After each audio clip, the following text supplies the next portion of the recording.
Hello and thank you for joining us on Newsweek, where we highlight some of the biggest stories that made the headlines in the week. I am Jacinta Obiuku. Today on Newsweek, this week, protesting workers led by the Nigerian Labour Congress president held protests across the country, presenting a letter detailing their demands to the National Assembly on Wednesday. Also on Newsweek, senators from opposition parties staged walkout during plenary as they threatened impeachment, issuing President Buhari's 6-week ultimatum to tackle insecurity in the country. Later on the show, we'll set the spotlight on Toby Amusan, first ever Nigerian athlete in history to set a world record in an athletic sports event with 12.12 seconds in the 100-meter hurdles. Stay with us.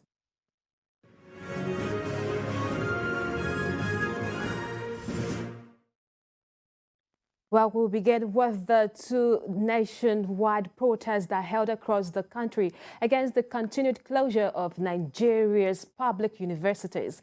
In Abuja, hundreds of protesters had marched from the Unity Fountain in the Federal Capital Territory, FCT, to the National Assembly, chanting solidarity songs to mark the second and last day of a two-day protest organized by the Nigerian Labour Congress. TVC News correspondent Joke Adesa reports. After Tuesday's rally across the states, the Nigeria Labour Congress on Wednesday led the four unions and the universities to register their displeasure over the over 5-month-old strike. Security presence was visible following intelligence reports of a likely infiltration of the protest by some undesirable elements. From the Unity Fountain through the streets of Abuja to the Federal Secretariat and finally to the National Assembly, the message was clear. The rally has shown that Nigerian people now realize what is happening. Nigerian workers, Nigerian parents, everybody, even Nigerian students have realized what's happening. We've signed agreements, and in that agreement, there is a portion where it says that after every 3 years, we must renegotiate.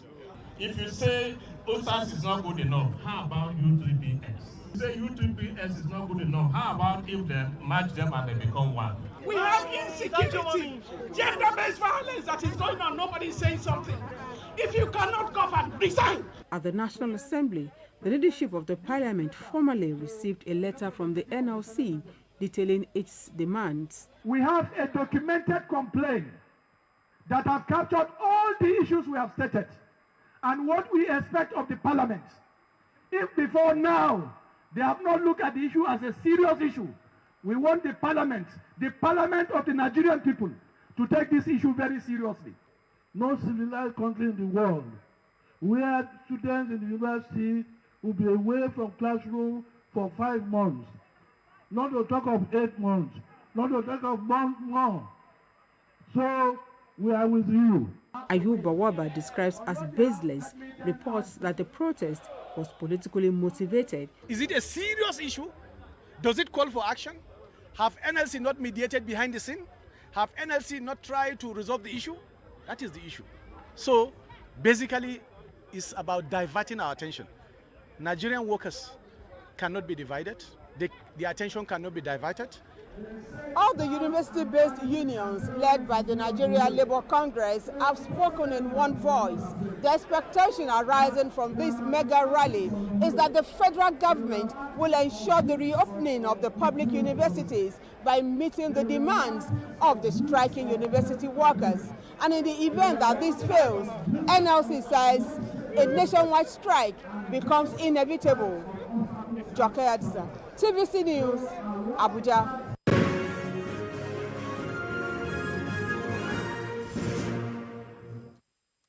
Well, joining me now for more discussion on this is Zikora Ibe, Policy and Research Lead at the Corporate Accountability and Public Participation Africa. Thank you for joining us. Thank you for having me. All right. Now, the NLC have actually finally embarked on this two-day protest just to register their displeasure with the lingering ASU strike. Do you think there will be any positive result from that? Well, I'd like to start by saying that commending the NLC for taking the bold step to mobilize Nigerians out into the streets, even though this should have happened long before now.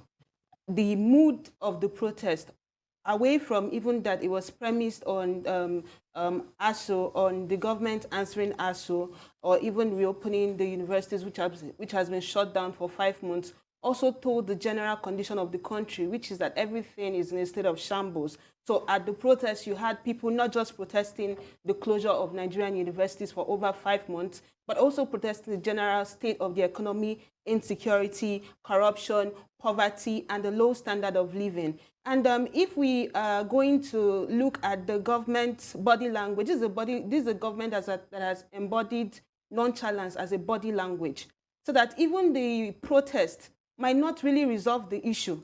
At this point, all Nigerians should be going out in the street to bring this government to live up to its responsibilities. It is the government that has kept ASU, that has kept the students at home for over 5 months, and it is a crying shame that every year we go back to the same problem with the government reneging on its agreement. The problem of the university system in the country is the intentional underfunding by government. When you go to our universities, it's a crying shame what you see there, dilapidated structures. Humans shouldn't be learning in such conditions. You also have the brain drain happening in the system, because no intellectual who is fit their onions would want to teach in such an environment. So it is a welcome development that NLC mobilized its affiliate to get out in the streets. But we are saying, to get this government to live up to its responsibilities, it won't stop there. What next is for the NLC, gauging the mood of the people who came out last week. The mood was really filled with disenchantment, disillusion. The NLC has to consolidate that protest by mobilizing for a general strike, for not just the ASU itself or even the state of the university system in Nigeria, but the state of the country as a whole. Okay, so also House of Representatives, they also reserved to intervening in this whole thing. But do you think this is coming early enough from the House of Representatives?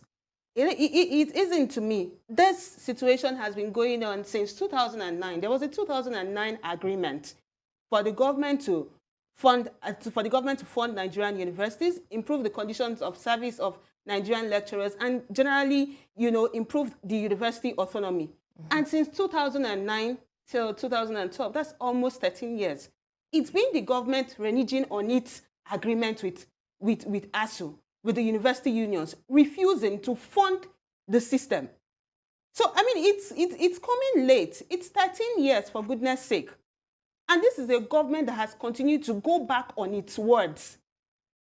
So that even this strike, we all should be behind ASU. We all should be behind the unions, the university unions, to ask the government to live up to responsibilities. We are tired of, people talking and talking and talking. And that was also what led the government to signing subsequent memorandum of action, because the unions were tired of talking, of signing agreements, of signing memorandum of understanding that were never implemented. And so in 2020, they moved over to memorandum of action. In 2021, they moved over to memorandum of action. But none of them have been implemented. So I really think that we have to do more than talk. And we've seen the allocation for education in this country very measly, below international standards, incomparable to what our sister countries have been allocating to education, like Ghana, South Africa, who have been doing more than 2 digits. Last year, I think Ghana did 18% of its total budget to education, but this year we even had 5%. So it's embarrassing. And it just speaks, it's almost becoming a historical thing for the government, or something intentional, that the government is looking forward to strangle the educational system. And we can see that in the quality of graduates who are beginning to produce. And in the ranking of the universities, Nigerian universities, in the world-class ranking, none of the Nigerian universities made it to the first 1,000. It's a shame. Really? It's a shame. And if you must know, the quality of any country's educational system is directly linked to its economic development, so that you cannot have economic development if your system, your educational system is poor. And we see that every day. All right, Zikora, thank you so much for your contribution so far. We just need to go on a short break now, and Newsweek continues. Stay with us.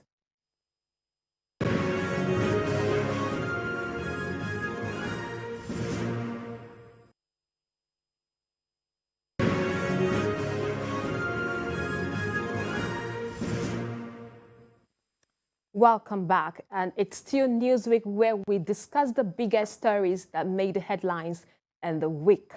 Earlier in the week, a motion to commence an impeachment process against President Muhammadu Buhari over worsening insecurity in the country by minority lawmakers in the Senate was frustrated by the President of the Senate. The National Assembly correspondent Tijesu Adeuye tells us more on this. After which we will give an ultimatum to the President that he resolves this issue, otherwise we give an impeachment notice. And as such... Minority Leader. The Minority Leader, Senator Philip Aduda, moves a motion on an ultimatum to President Muhammadu Buhari to end the worsening trend of insecurity in the country. But the President of the Senate was unwilling to allow the motion get a breather on the floor of the Parliament, and he ruled Senator Aduda out of order. You are supposed to cite the order. Second, you are supposed to discuss with me. At this moment, that point of order, I don't know what it is, but falls flat on its face. Leader of the Senate. The Senate President's reaction angered minority lawmakers who staged a walkout of plenary in protest. They immediately converged to brief National Assembly correspondents about their resolution. Just like majority of Nigerians, the lawmakers expressed deep concerns over worsening insecurity despite several resolutions on security reached by the National Assembly and Mr. President's failure to act. They have now threatened to impeach President Buhari if he fails to fix insecurity and give citizens a sense of safety within 6 weeks. At the closed session, we agreed that we will give the President an ultimatum that failing which, if it is not complied with, will move immediately to give an impeachment notice. And this we agreed at the executive session, at closed door session. Back at plenary, the President of the Senate urged security agencies to be on high alert and do more to curb the heightening spate of insecurity across states, including the Federal Capital Territory. He gave strong assurances that the National Assembly would provide the needed support to the military to ensure the restoration of peace and security in the country. The Senate then adjourned plenary to the 20th of September to proceed on their annual recess. Tijesu Adeuye, TVC News, Abu.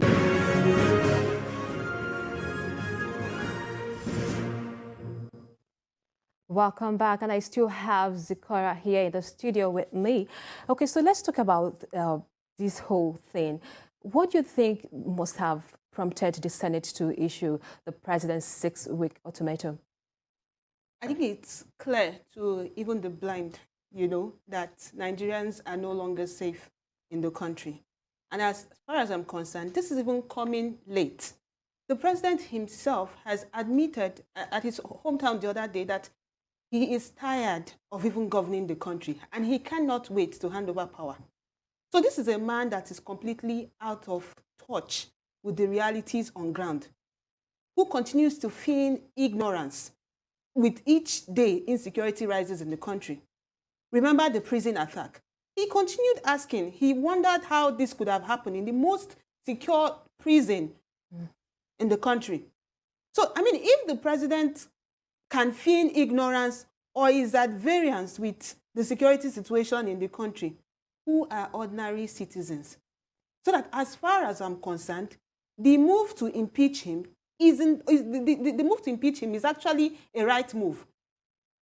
more especially given his statement and body language in recent times that he's tired of governing the country. We cannot continue like this.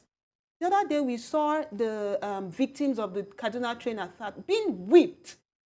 These are ordinary citizens that did not ask for that condition or for that situation.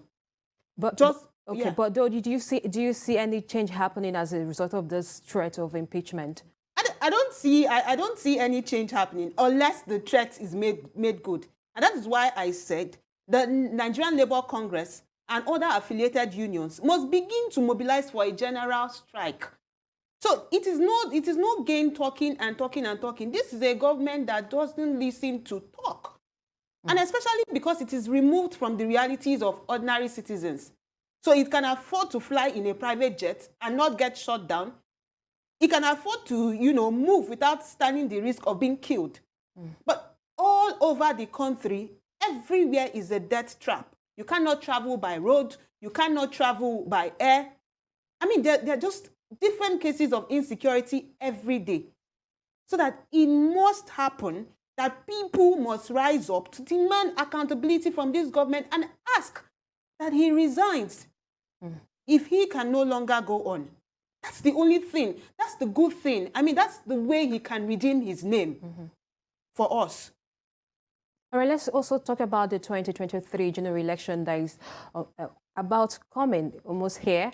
Do you see what implication of do you see here regarding to the level of insecurity we have in our country on our upcoming general election? Of course, it is clear. But the mounting level of insecurity, we may have an election where people are disenfranchised from voting. We've seen it happen in recent times. We've seen it happen in somewhere like Enugu, where people were coming out to vote for the local government elections, and they were shot. They were killed. So that is why the issue of insecurity needs to be addressed, and most especially because there's really an intense drive and commitment by citizens this time to participate in the electoral process. So we've seen an increase in the voters' registration. An increase in the voters' registration must be commensurated with security for the people who would come out to vote. It is no use asking people to come out to register or people going out to register to get their PVC so that they can partake in the electoral processes, and they are going to be shot or killed in the process. So we have, these are some of the issues that we have to resolve before the general elections. We have to create a safe environment for people to be able to participate. It is their democratic right. And we cannot do that if we don't begin to resolve the issue at hand. All right, thank you very much for your contribution so far, Zikora. And now let's move to our last discussion for tonight. This is more like an exciting world of sport where Nigeria left her best for the last day of the recent World Athletics Championship in Oregon to win a gold and a silver medal. Toby Amusan broke the 100-meter hurdles world record with a stunning time of 12.12 seconds in the semi-finals before taking gold in the final with a wind-assisted time of 12.06 seconds. She became the first Nigerian to be a world champion in athletics and will seek to build on that feat at the ongoing Commonwealth Games in Birmingham, United Kingdom. Came in with a mindset of, relaxing and executing and just trusting the process and focusing on myself, like my coach always tells me, and everything will play out. And I'm thankful to the man above that I did just that today. Kenny Harrison got a good start. It's pretty. Well, okay, so joining me on Washington, D.C. via Zoom is Bambo Akane, CEO Making of Champions. Thank you for joining us. Be here. All right. Tell me, what does this Toby Amusan's world title and world record mean for Nigeria as a country? I think it's a turning point in the history of sports in Nigeria when we look at the fact that a Nigerian has never held a world record in athletics, in the history of athletics, and has never been a world champion in the 38-year history of the World Championships, 19 editions or so. So it's really exciting to see that history being made by Tobi Amusan. Those of us who are close to the sport, like at Making of Champions, we followed her right from when she was still in Nigeria in 2015, when she won her first African Games title, all the way till today. So it's really fantastic to see, and I think it's going to see a change, I think, in the perspectives of Nigerians as to whether people can be the best in the world in this sport and indeed in other sports as well. Okay, so just like many Nigerians, Amusan started her sports journey as a football player. Do you think the nation is doing enough to harness numerous talents here? Well, I mean, if you're looking at track and field, athletics, is a sport which Nigeria clearly isn't doing enough. I started Making of Champions 9 years ago because I realized that Nigeria could actually be the best in track and field, particularly in sprinting in the world, because all the athletes, all the sprinters of that are winning are all of West African descent. And guess where we have most West Africans in the world? It's Nigeria. So Nigeria, we've been sleeping on our potential, right? In our travels, making the Making of Champions film and doing our research, we've been all over the world. And we go to places and people in Jamaica, in the Bahamas, in the USA, they all tell us that, wow, if Nigeria knew the gold mine that they were sitting on in terms of their talent, they would be focusing on athletics. So clearly as a country, we're not doing enough in athletics. I know we're a football-loving country, but with us unfortunately not being in the World Cup, and the athletes entering a new plane that we've never seen, like a world record, you're going to see a lot of the youth, a lot of the interest shifting towards athletics, and I think rightly so.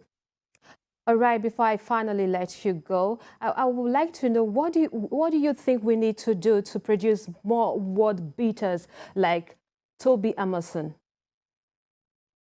As a nation, we need to decide that athletics as a sport has strategic importance to put Nigeria on the global map, right? Tobi Amusan's feat didn't happen by accident, right? She left Nigeria in 2015, 2016, went to the NCAA in America, did that for 3 to 4 years, became a pro, and she has been progressing through that time. So if you look at it, she's been in athletics for 10 years before getting a world record. And I think as a nation, we need to understand that needs to happen in Nigeria more. At Making of Champions, we've been training athletes since 2016. Nigeria's fastest man today, Favor Ashe, is one of our products. And we need to see more brands, more companies in Nigeria coming in to support those kind of initiatives, So, look, bringing everything full circle, I think Tobi Amusan right now, in the last week, brands all over the country are waiting in line to be affiliated with her. And that's fantastic to see. And we hope that begins to trickle down to the athletes, especially at home in Nigeria, who don't get any support that they need to succeed. All right. Thank you very much for your contribution so far. We truly appreciate it. Thank you for having me. All right. Thank you also, Zikora, for coming on the show. Thank you for having me. All right. And that's it on our show. But remember that you can join or follow the conversation on our social media platform at TVC News NG or on our website at tvcnews.tv. Until the next week, I am Jacinta Obiuku. Goodbye.